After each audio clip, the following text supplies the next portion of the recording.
This is the Detroit Sports Podcast Network. Today's episode of the Motor City Sports Rant is brought to you by Score, a new mobile app coming soon. Score is an interactive game that lets users win deals at bars and restaurants based on what's going on in live sporting events. Find new places to watch the game and save money on your bill at the same time by taking advantage of Score's unique interactive specials that give you an additional stake in the action. A Score special can be anything a location wants it to be, from 10% off an item if a team scores a touchdown to a free round of drinks if the quarterback throws for 400 yards. Any stat can be turned into a game. Pick the deals you want to win, watch the games you want to watch, and score deals in real time. The app will update when your teams or players record a relevant stat. When the conditions of your deals are met, coupons are sent to your device to show to your server or bartender. It's that easy. Score is coming to the App Store and Google Play very soon. For more information, check them out on the web at score-app.io. That's score-app.io. And follow them on Twitter and Instagram at Score Deals. Score. Watch games. Score deals. Detroit is the greatest! Straight up light you on fire for a Coney dog right now.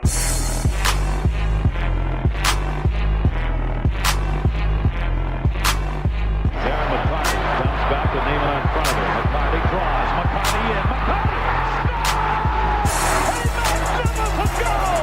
Darren McCarty!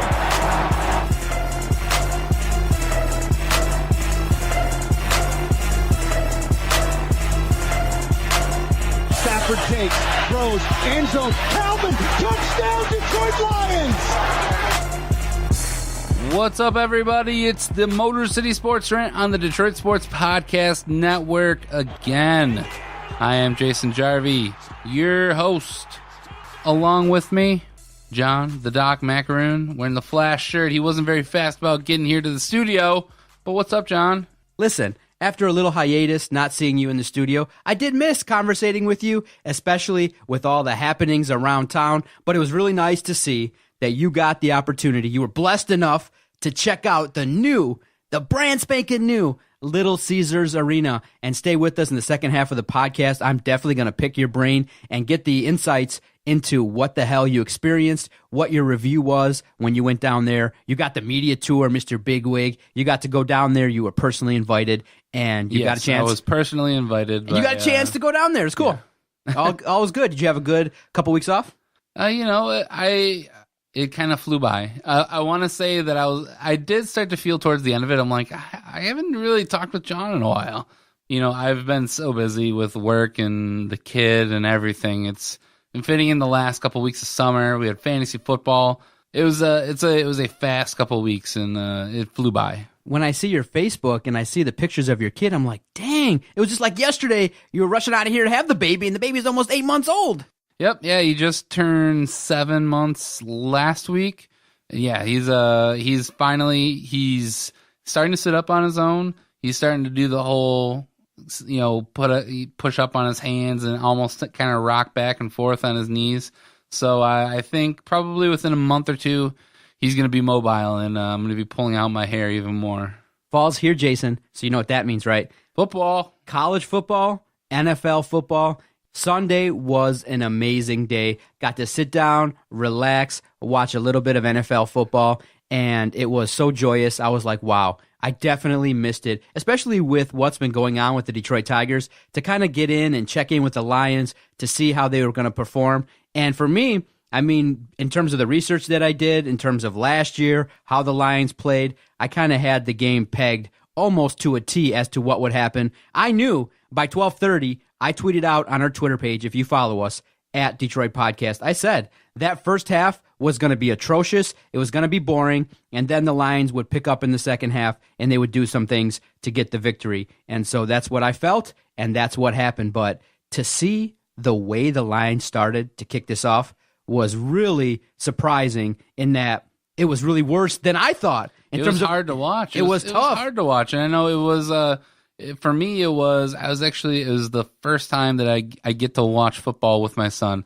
You know, he's 7 months. He's not going to remember it all, but it's more for me. I get to watch it with him, and just join in the joy and the misery of the Detroit Lions. And we sure had that right from the start. And right off the bat, you see, the Lions get that pick off Carson Palmer. It's a high, and then immediately after that, Matt Stafford throws a pick six. And I told my son, even though he doesn't understand me, I'm like, this is what happens to the Lions, son.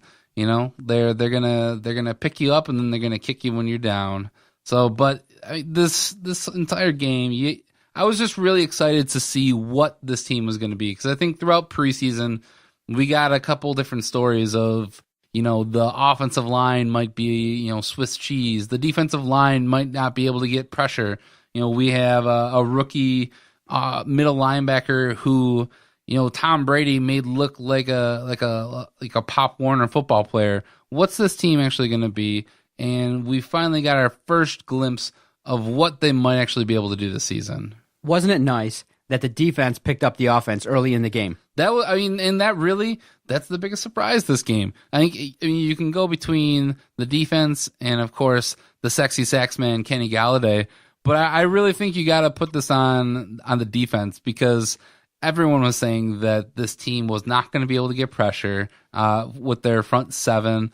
The defensive backs, you got Darius Slay and Glover Quinn, but everybody else, you're just not sure what you're going to get from them. And they come out, last year it was really the offense had to be the ones, the offense and special teams specifically had to come out and win games for this team.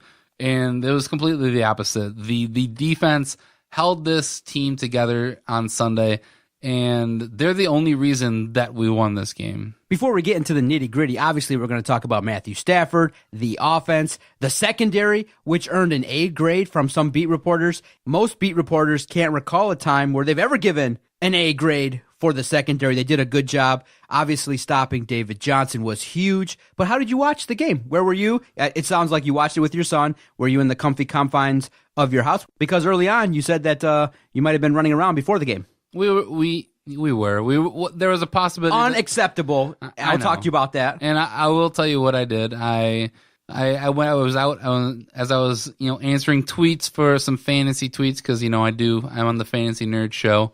But I was answering tweets, and we had the idea that we were going to be going out before the game, doing a little bit of shopping, maybe get some lunch, come back, watch the game. What happens with a baby? They fall asleep. So he took a nap, and I took it upon myself to take my own nap. So I took a nap. That's why I was doing really good at answering back tweets, and then there was like about an hour. This is bad. There's about an hour where a tweet went by, and I looked at my phone, I'm like, oh, I should probably answer that one. My goodness, Jason. Okay, as a new parent, I can understand that you're trying to figure out a schedule, but to make plans to go shopping on a Sunday, you got to do that on Saturday, bro. You have to set up where you wake up, all the groceries are set, all the snacks you want are prepared, and you go handle your business, and then you can let the kid play, on the floor or whatever. But Sundays has to be a time where everything's just there, ready to go, and plug and play, man. You got to develop your snacks. Well, you know what else is probably the most true thing about being married?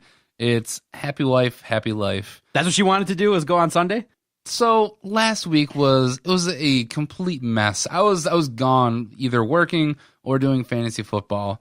And, it was her last week, because she's a teacher. It was her last week of summer when she wanted to do some stuff, and we didn't really get out to do as much as we really wanted to. So this weekend, she had stuff that she wanted to do.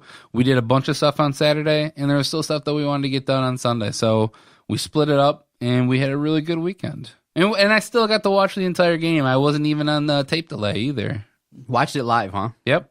Okay, so what was your first thought that first quarter? Because many people are saying we can't recall a first quarter or a first half that was that atrocious. Well, yeah, I mean, I was active on Twitter through the first quarter at least, and slowed down after the Lions stopped just looking god awful. I can't imagine any worse quarter that I've seen in recent history. Everything that could go wrong did go wrong. We kept getting untimely penalties.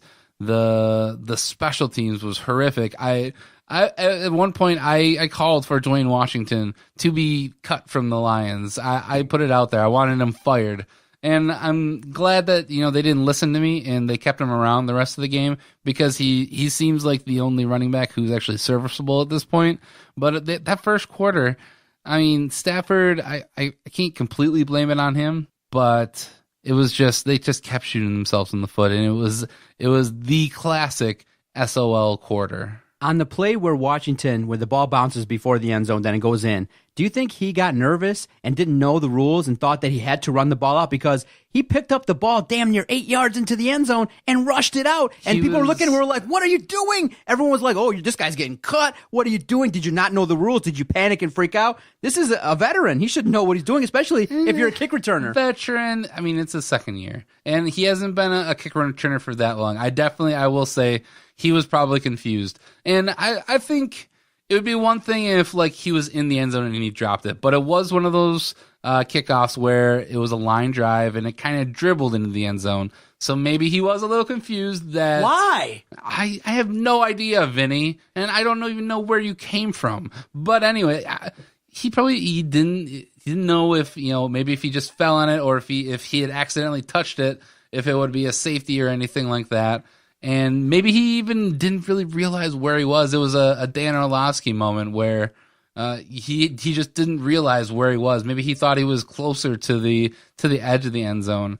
Watching that play in real time, I was just frustrated, because you saw that's the way the NFL is now. You kick it off, if it goes in the end zone, you get a free 25 yards. And if you don't make it at least to the 25, that's a loss of yardage. And you now did that twice in a row. The first time you only made it out to 15, and I think that second time he only made it out to the 10. You're just giving yards back to the team, and I'm just glad it didn't cost the Lions. To compound the problem, obviously a roster spot was taken up by Casey Redfern, a rookie punter, and this is a guy that's been, all around the league, been cut, trying to make a roster for 5 years, has been toiling around, has been struggling to make a roster for 5 years, and he finally makes a team, the Detroit Lions, and his second punt ever. It was a disastrous play. I mean, it was a mishandled snap, and then he decides, obviously, not to boot it or try a punt or just throw it out of the end zone. He tries to run it out, and unfortunately, I know in the heat of the moment you got to make a snap decision, but unfortunately, it's cost him huge. Torn MCL, torn ACL, partially torn patella. His season's over, and it kind of has put the Lions in a pinch, at least in that game versus Arizona, because they decided they had to use Matt Prater to kick. And for the most part, you don't want to waste a kicker like Matt Prater's leg on punting, so that going forward for the next month or so until Sam Martin comes back, they got to go out and sign a rental for a month. But the Casey Redfern story, all in all, is devastatingly sad because of the fact he's tried so hard to make the league, and within a quarter he's out. Sorry, dude. It sucks what happened to you, but your career's done. You think so? It's done? Just stop doing it. If it took you this long and taking one hit, you tore your ACL and your MCL. I sound like Vinny at this point.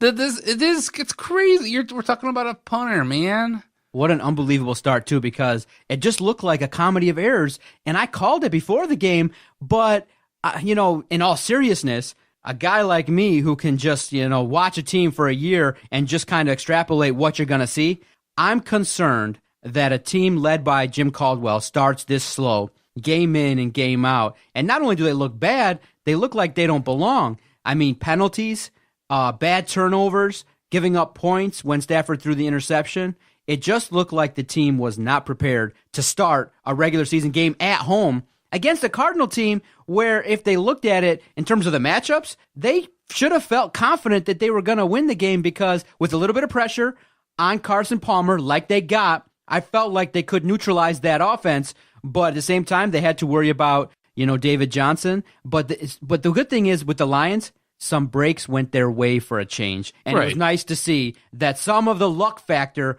went the Lions' way. But that start is really inexcusable going forward. You can't start like that against the Giants on the road or Atlanta the next couple games. See, I don't think they're going to start like this.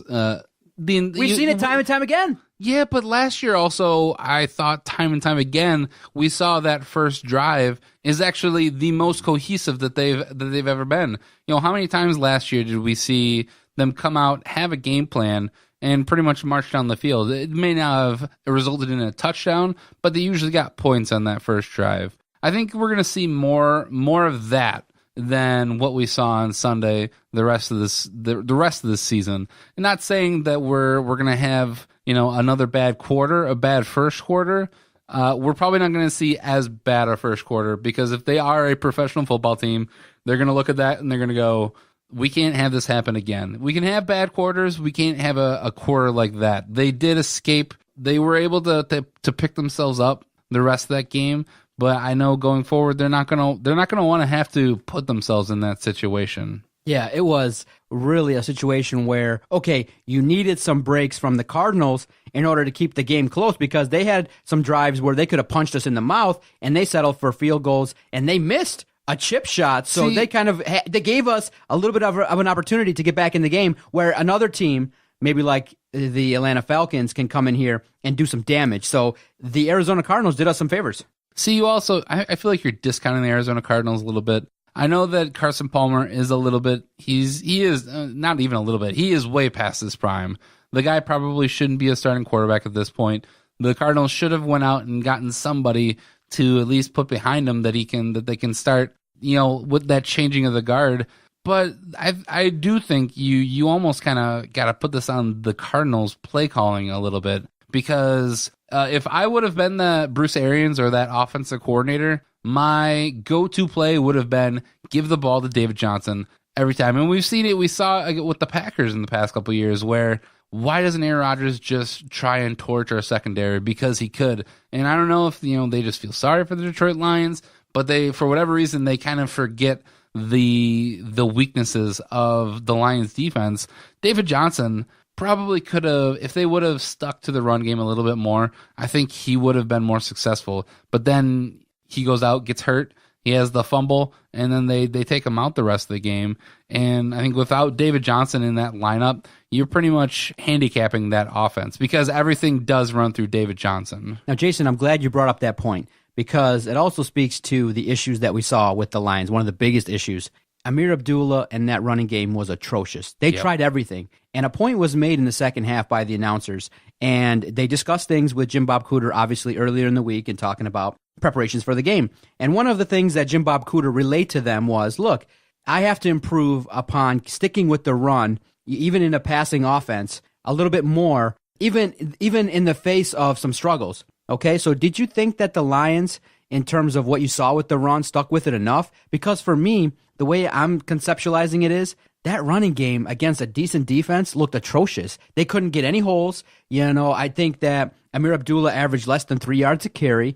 It was really bad to look at. And so the way I'm saying it is, Arizona tried to stick with it, but it wasn't working because the Lions were getting pressure. They stopped David Johnson, which shocked everybody. But in terms of the running game, I feel like with the Lions, I think it's going to be a struggle all year long, but I would rather incorporate a 5-yard screen with Abdullah. I don't think they did that quite enough in terms of just getting 5 and 6 yards. There were too many situations where it was 3rd and long, and it puts pressure on that offense. I just feel like that running game, in terms of, the injury to Taylor Decker, it takes time for an offensive line to gel. It just seems to me like Jim Bob Cooter is really listening to the coaching staff and saying, look, we got to try this run. We got to try it. And I see it as a fan and go, I don't see that this running game is ever going to take off collectively with this unit where they can consistently get 100 yards. So knowing that, maybe you got to incorporate Theo Riddick a little bit more. Maybe you just got to use Amir Abdullah and give him less carries, but more screen opportunities, and run a lot more screens where you get 3 and 4 yards creatively. I just don't see that running game for the Lions being successful. Arizona tried it, and luckily the Lions were able to stop the run. But on the other end, the Lions' running game was atrocious. And it's a passing league. So obviously you don't want Stafford dropping back 60 times a game. But what are you going to do if Amir Abdullah can't run the ball? I'm not opposed to Stafford throwing the ball more, but I do kind of agree that they need to at least have some sort of threat that they're going to run the ball. Because if they are just going to pass the ball every single play, then the defense can adjust to that, and it's just going to hurt our offense. So I'm okay with them sticking with their run game at this point. And I think this game, it's a perfect combination that, it worked out. they didn't get a ton of rushing yards, but it at least kept the defense honest, and it kept the defense in the scheme where it let our receivers kind of break free, kind of be more one-on-one, because the Arizona defense was really set up to minimize passing out of the backfield to the running backs. And you saw all game that whenever they did try to do a screen pass or kind of a swing pass out to either Theo Riddick or Amir Abdullah, that they had the linebackers who were able to cover and are able to get there quickly. And Theo Riddick wasn't able to do what Theo Riddick normally does. But what it did do is it opened up guys like Golden Tate and Kenny Galladay to kind of work one-on-one with the defensive backs that they're on, create some separation, and to really get those yards. So I don't think we're going to have the same situation really any game, because every defense is different. So I think there's going to be some days where Theo Riddick gets 8-9 catches, and maybe even Amir Abdullah gets 8-9 catches out of the backfield as well. But it's just going to dictate who we're playing and how.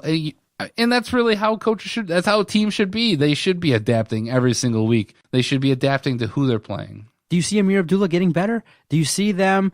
Because at the same time, we sparked off a lot of debate from our Twitter page because Kareem Hunt on Thursday looked awesome. He looked like an amazing running back. And I know it's one game, but it wasn't like Kareem Hunt performed that way against scrubs. He performed against the New England Patriots in prime time, and he was drafted at the number 86 position, which is the same number spot that David Johnson was drafted at. And so I looked at it and I said, oh boy, did we maybe potentially miss out on an opportunity to get that running back? But the Lions traded down and they got Kenny Galladay, who had an amazing performance, and we'll talk about him shortly. But Amir Abdullah looked average, and some people were mad at me for saying it, but he looked average. He didn't look like it didn't look like he had a lot of opportunities to hit a bunch of holes, but it seemed like to me, I don't know if you saw it that closely, it seemed like they were trying to run the ball a lot to the left side. And I'm like, why? It seems like the right side with Wagner and the other side of the line would have been a better opportunity to run. It seemed like a lot of plays were designed to go straight up the middle or to the left side,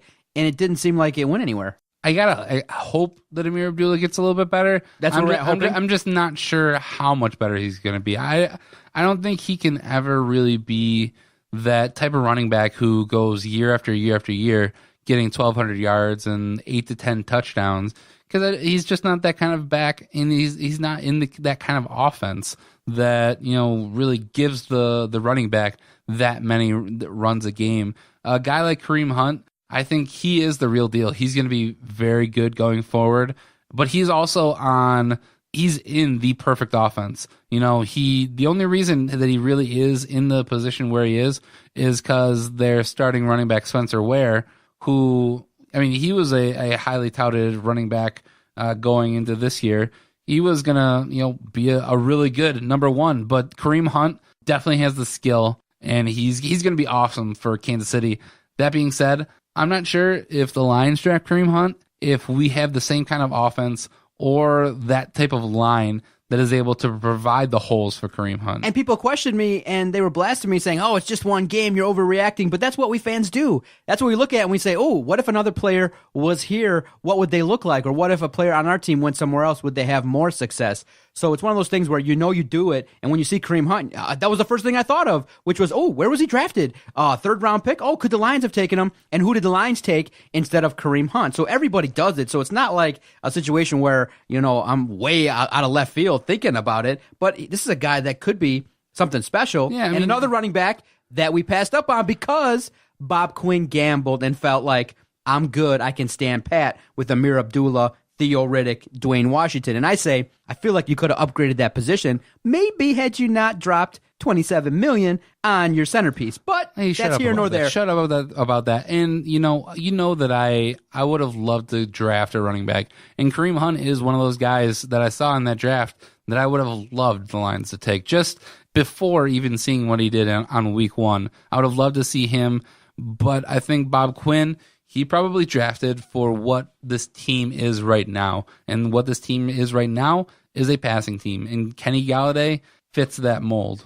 Now, I want to talk to you about a performance that we saw across the league, and a debut that was amazing. And it brings me back to the point regarding Jim Caldwell and his coaching style and what we're going to see from the Lions.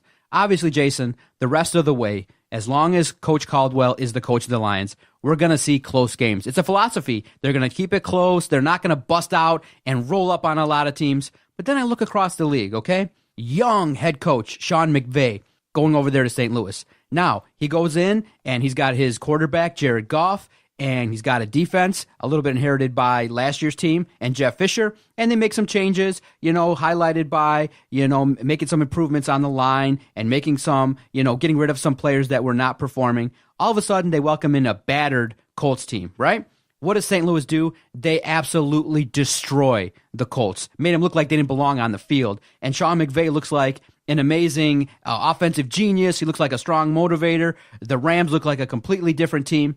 And I go, oh, wow, look at this young hotshot offensive guy, and he knows his shit, and he's going out there dominating game one. Okay. Yeah, he dominated a shell of a team with no quarterback. Right. But Scott Tolzien should be bagging groceries at Kroger. But the Lions play teams that are battered and beaten, and they play close games pretty much with everybody. Within reason, the Lions play a lot of games within a touchdown. And I say to myself, man, it's grueling.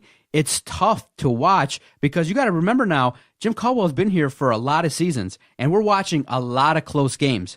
And so I say to myself, okay, Matthew Stafford obviously is the best Lions quarterback. He's the man for the job. But what we're not seeing total destruction. We're not seeing performances where Matthew Stafford and the offense just goes out there and blows teams out where they get out to a 28-0 lead. You're allowed to do that. You don't have to technically play a 7-point game. Now, a lot of games in the league are really close and competitive, but at the same time, when's the last time the Lions just put a whooping on somebody and made you go, damn, get off the field, you don't belong here? The Lions play really close games, game in, game out, and, with multiple seasons under Caldwell's belt, it just seems like it's grinding on me because of the fact that these games are nail-biters week in and week out, and I'm seeing 16 more weeks of this.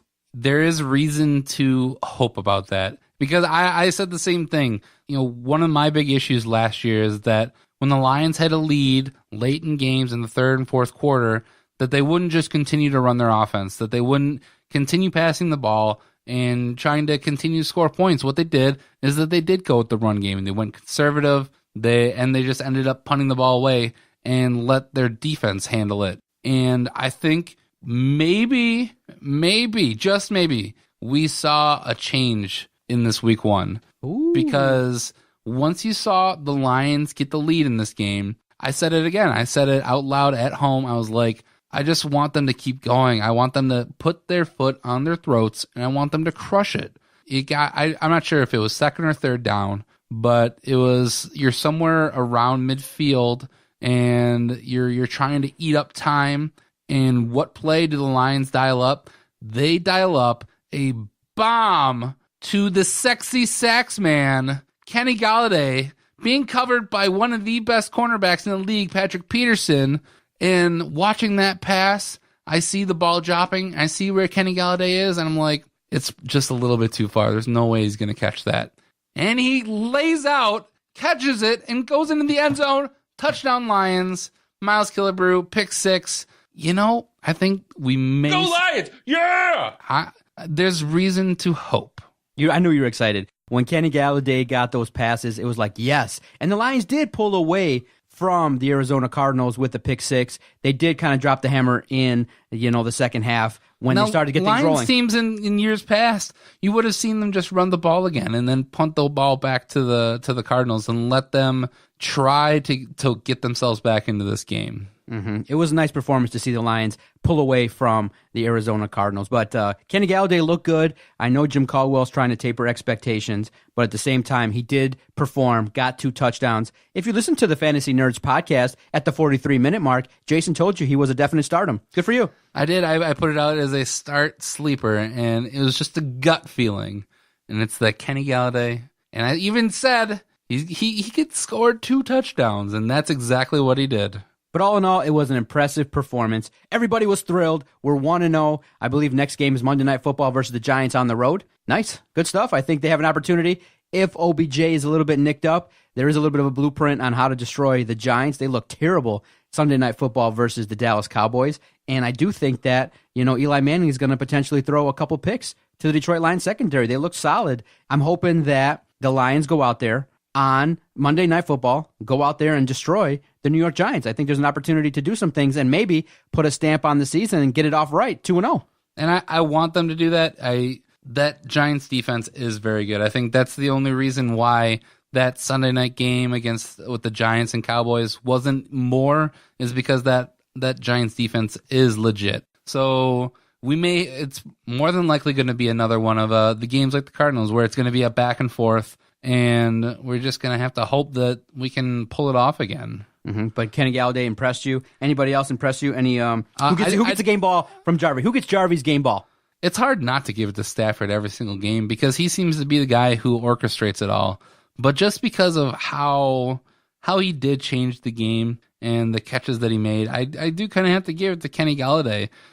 He really stepped it up. And I think I would be the guy normally to say, taper your expectations. And I was like that after preseason game 1 when he scored those 2 touchdowns. To taper your expectations, let's see what he can do. But I think I think you can release the valve a little bit, and I think the Kool-Aid can start flowing through your veins a little bit. Kenny Galladay seems like he's the real deal. And the reason there is a reason why he was so open and why he was getting the coverages that he is, and it's because he's the third wide receiver. They even showed on that first touchdown that he caught that Marvin Jones was covered by the number 1 the corner, Golden Tate was covered by the number 2 corner, and then Kenny Galladay was matched up on the 3rd corner, which that's the matchup you want to get. And we saw a lot of times the third wide receiver in these Lions offenses gets the benefit of the doubt that Golden Tate or Marvin Jones is being covered by the top guy, and then the other guy is being covered by the other top guy. So third wide receiver usually is being covered by a third cornerback, maybe even a linebacker. Anquan Bolden, he wasn't really slated to do much last year, and he came out and he balled out last year. I think he led the team in touchdowns. So as long as Kenny Galladay is being covered by lesser than defensive backs, he's going to feast in this NFL. Another reason to hope, Anquan Bolden was in the end of his career, and Kenny Galladay is a beast of an athlete, 6'4". He's got the jumping ability. We've seen that on the first touchdown where he goes up and just makes a great catch, and then on the deep bomb. That's a ball that I wouldn't have expected him to make as a rookie wide receiver. The only type of receiver that I would have expected to make that kind of a catch would have been a guy like Calvin Johnson. Ooh, I love creating new segments. And Jarvie's game ball. Write that down so we can do that week to week. Game ball, Kenny Galladay. I'll tell him Kenny Galladay gets Jarvie's game ball week 1. And I'm not calling Kenny Galladay Calvin Johnson just yet. And I know we talked about it a while ago that why can't we go out and find that draft pick in later rounds? Kenny Galladay has the makings of finally being that player that the Lions are able to go out and get a steal of a player. Jarvie's game ball, game number 1, victory versus the Arizona Cardinals goes to Kenny Galladay. Good stuff. Now, before we take a break and talk about your trip to Little Caesars Arena, I threw out on our Twitter page a good question, and people definitely responded. I want to read some before we take our first break here. And I asked on our Twitter page at Detroit Podcast, where is the biggest area the Lions need to get better? Julia Ann gets in. Billingsley should be the special teams return man. Emmanuel gets in. The running game is going to suck again. Eric Velaka writes in, it is, and that's going to suck as the season progresses. Got to be able to run the rock or every game is going to look like this one. It's going to be a fun ride. Ronan says the offensive line. Darren Laurer says special teams and Washington learning how to take a knee. Sean Freeney, teach the kick returners the rules of the game. Don't tease me. The running game. Washington sucked on special teams, but looked more effective than Abdullah today. Aubrey Dyer, the offensive line. Andrew Carpenter, the running game. However, the Cards have a very good run defense, so we may not have gotten an accurate picture. John Kenya, running the damn ball. Their offensive line looked good protecting Stafford, but I didn't see many holes being made during the run plays. Real fast, biggest area the line's got to get better as the season progresses. I think it's easy to say the run game or the offensive line, but I think we know what we're going to get from the run game and the offensive line, and I think they're going to be serviceable. But this is a passing team, so the one place where it's different than all of those. The one place where I think the Lions needs to improve the most, linebacker core. And that's not saying anything against their performance on Sunday. I just know that Jared Davis being that middle linebacker, there were a couple plays where it seemed like his head was on a swivel, that he wasn't fully into the play and he was a little bit behind. There were even I think there was at least 1 or 2 times where I saw him miss tackles. So I think if Jared Davis and the rest of that linebacker core can up their game, then I think our defense is just going to be that much better. Awesome stuff, sir. Damn, just turn on the mic and drop 35, 40 minutes talking Lions. I know we could talk about it for 4 hours. It's great to see New York Giants coming up. I can't wait for, Monday Night Football. We'll preview it next week. It's a good spot to be in, man. Riding the wave of NFL football. I'm glad it's back. Always enjoy breaking it down with you. We'll take our first time out, come back, and I got to get your sense of what you experienced at Little Caesars Arena because, hell, they're not letting the DOC in that joint right away just yet. They got to do that background check. You got to stroll around the place free and clear, but it's okay. I'm definitely here now to get your opinion and see a sense of what you thought of Little Caesars Arena coming up next. Jason, I want to tell you about our host site, Podomatic.com. Back in 2013, when Adam and I started this project, we were looking for a place to host all of our recorded audio. And thank goodness I Googled easy way to post a podcast because I came across Podomatic.com. Very easy platform to use. When Adam and I record a podcast, when you and I record a podcast, literally takes about 5 minutes to upload it to the internet so that we can generate links so that all of our supporters can find it and enjoy our product. Podomatic.com has been around for over a decade. Very great customer service. It's how we grew this Detroit Sports Podcast Network. If you're starting a brand new project, you're sitting listening and going, man, I could do a better job than John and Adam. Man, I could do a much better job than Jason and John. And you want to start a brand new project, a brand new podcast? We recommend one host site. Upload all of your audio to Podomatic.com.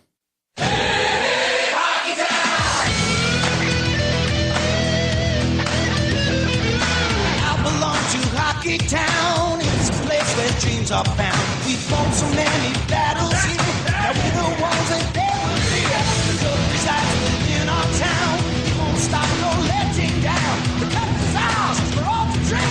It's our town, let's rock this ring.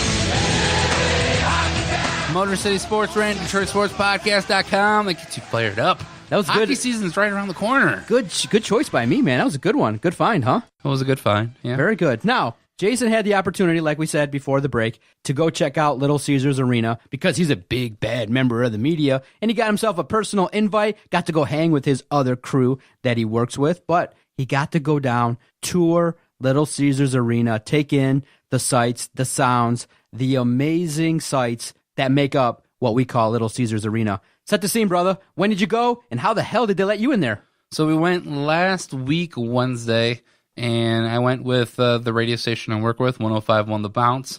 My entire show, we went down. We got an invite as a media tour. Any paperwork you had to sign? Any disclosures that you wouldn't take this or you wouldn't take pictures here? Because I'll ask you, I said, hey, shoot me one picture. Nothing. No Periscope. Nothing of you like acknowledging that you were there. It was a big deal. So I'm like, oh, dude, our Jason Jarvie's there. That's good stuff. I was too busy watching, man. But it takes a minute. See, I think what you got to do is it's okay to brag a little bit. I mean, you're in the media. You're a great producer. People come up to you and ask, what you're up to and things like that. You network in a quality fashion professionally. You're an in-demand dude, and you've been out there. You've been out to Allen Park. You're part of this network. We've kept you around since, 2015. So next time, I would implore you at least tag us in one picture of yourself. You can even stand in the bathroom like Dan Leach did. You show us something. So at the very least, you were there. That's cool. What was it like for those of us that have yet to go down to this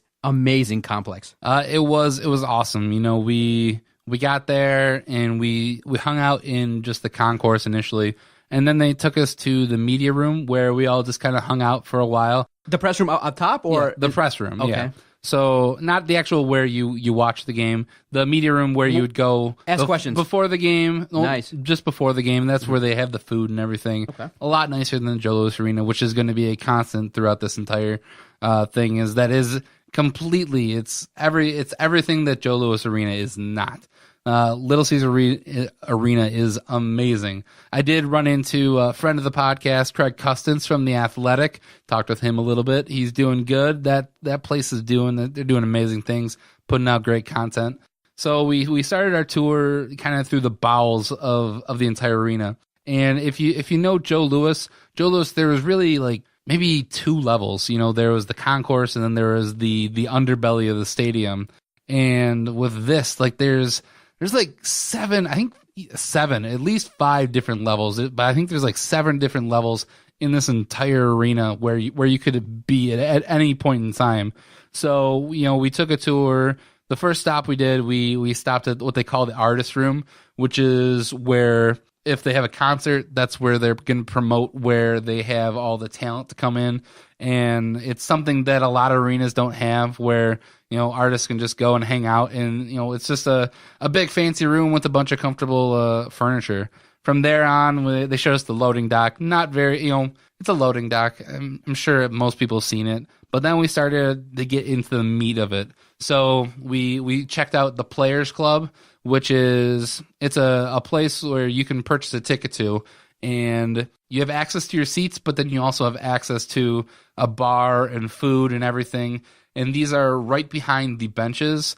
And similar, you know, in the Jerry Dome where they have kind of the walkthrough up from the players to where the people are, they have a similar thing there. So from the bench, they walk straight from there through this Players Club to the locker room. So I think that's a really cool experience for fans that they can do. Obviously, it's going to cost a ton of money. From there, we went on to the locker room, which it was majestic. You know, you walk into to really any locker room, but this is the Detroit Red Wings. This with so much history steeped in this team. It was much bigger than what's at Joe Louis Arena, and I know if you've seen hockey locker rooms before, that they sometimes have the logo on the floor, and then, you know, the players are actually very superstitious about walking on that. They have the logo on the ceiling, looks gigantic, and so they don't have to worry about where they walk now anymore. From there, we kind of took another tour. We saw the practice arena for the Little Caesars Arena, which, you know, I didn't even realize that they had enough space in there, but it's crazy. They actually have another full ice rink where the Wings practice. It's where the Little Caesars amateur hockey team is going to play there. They have a place for where like their families and kids can hang out. It's just this gigantic, spacious area. And then from there on, we really moved to the concourse and seeing everything about the right outside of the arena. And Joe Louis Arena, it's just it's serviceable. The everywhere where you get all your food and everything, it was a standard stadium just affair. Whereas in this, they call it the Via, and it's just this gigantic open space. It's not open air, but it has a see-through roof, and there's so many things. There's so many just memorabilia from old Pistons and Red Wings, things. And it looks amazing. They have what they call the Jewel, which is the outside of the stadium that they can project the entire game on. It's like 100 yards long, and that's one of the things that come game times. If I am fortunate enough to get to go to a game, that I want to see that in action, because it looks amazing. And so we walked around the concourse, and then finally got to walk into the arena. And just walking in there, it's amazing. There's not words that I can really describe it in. It looks like it's meant for hockey, and it's at both times it looks gigantic, but it's also looks very small and personal, and it goes very straight up in the stairs. So the seats, like the entire lower bowl, they do go up pretty high, as opposed to there was 2 clear sections at Joe Louis Arena, whereas there's about 4 different sections where you can really be sitting. So the lower bowl looked like tremendous. On the upper bowl, I walked all the way up to the corner in the tippy top of the arena, and one of the things I wanted to look at was the sight lines. Yeah. And I noticed on both sides they have what they call gondolas, but it's like a hanging, and that's where they had the suites and the press boxes.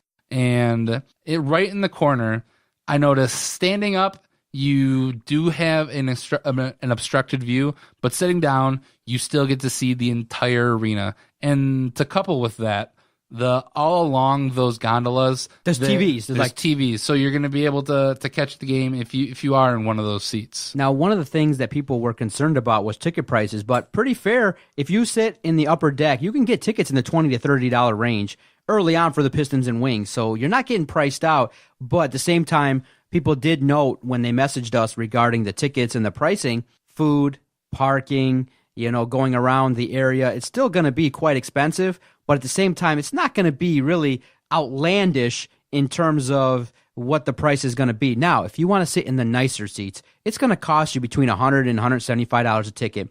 So the way I look at it, upcoming this season for the Wings and Pistons, I'll probably go to 4 games total, 2 for the Wings and 2 for the Pistons, and enjoy it. And probably the first event I'm going to go to is going to be Hell in a Cell, the WWE event. But all in all, I'm glad you got to go see it. It looked nice. Is it the state-of-the-art gem that people are describing it to be? Because everybody that walked out of there, and obviously there's some PR here showing the media all the stuff that's around, showing the media what all the amenities are.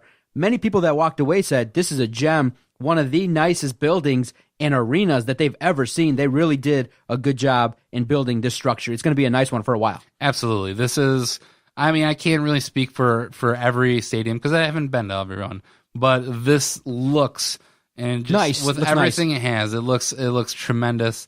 And it really, is it the crown jewel of Detroit sporting stadiums? I would say so. I think Ford Field is great. And Comerica Park is what it is, but I think this just incorporates so much more. It's like, and they talked about it, and they brought in a guy to help design it, who opened up a stadium out in California, and it seems like they went around to all the stadiums, and they were like, I want that, I want that, I want that, and I want that, and they put it all into one stadium. It looks glorious. I think I'm really excited to actually go to a game and get to experience the game feel there. Nice. I can't wait, Jason. It was nice of you to go, but next time you get invited to a marquee event, I want you to turn on your Twitter, hit that live button, and it only takes 40 seconds. You don't have to wait till your follower count gets to be huge. Just acknowledge that you were there, or take a little video, 12 seconds. Hey, it's me, Jason Jarvie, Detroit Sports Podcast here, or here, I'm Jason Jarvie. I'm here at Little Caesars Arena. Take some of the pictures that people took regarding, where Steve Eiserman was, some of the I got those pictures. I got those pictures on my phone. What are you keeping them for? They're for me to look at. Oh, okay. You don't want to share with the public, huh? Okay, that's fine. I see how you are. You don't want to share. Even after I kind of said nicely, please send us one picture. I didn't say send me 15 of them. It only takes nowadays a second to send a picture and take it, Jason. You know what, John? You can suck it. You're not following orders. It's not nice. Pay me my money. I will. No doubt about it. Listen, this week, Jason, I get an opportunity to go out Friday to the Michigan Sports Hall of Fame. They did allow me to go and cover it, so I'm looking forward to it. Maybe get some nice interviews and some quality audio. So look for that this coming week. You can always find Jason Jarvie on Twitter at Jarvie the King. He'll answer all your fantasy questions and take care of all your fantasy football needs. He did great week 1, and definitely look for him and his expanded coverage because he's doing some great things here on our platform. You can follow us on Twitter at Detroit Podcast. Motor City Sports Rant drops every single Tuesday. We hope you enjoyed it. Until next week, peace out.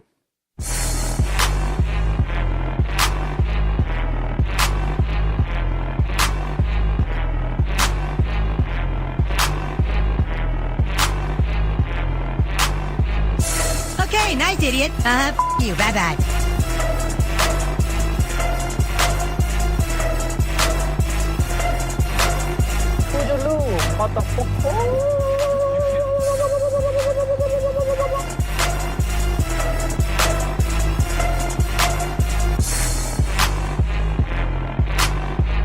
Good day, sir. I said good day.